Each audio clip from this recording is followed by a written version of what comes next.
На 50-тиот драмски аматирски фестивал, кој ќе се одржи од 26 до 31 овој месец, од 46 пријавени аматирски драмски групи од неколку градови од Македонија и 6 ансамбли од странство, се избра 15 групи кои оваа година ќе настапат на сцената во Центарот за култура Бели Мугри во Кочани.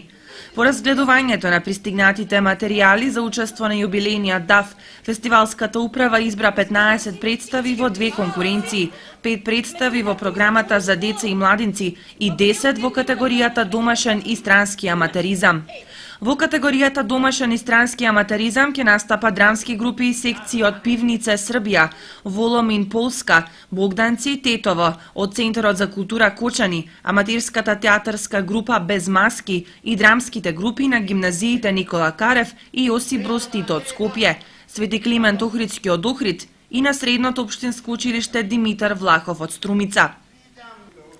Во програмата за деца и младинци ќе учествуваат драмските секции од Основното училиште Браќа Миладиновци во село Миладиновци, Скопско, Сдруженијето за култура и уметност од Тетово, Центарот за култура Кочани, Детско драмско студио, Основното училиште Блаже Конески од Велес и драмската секција на одсекот за превенција од СВР Штип.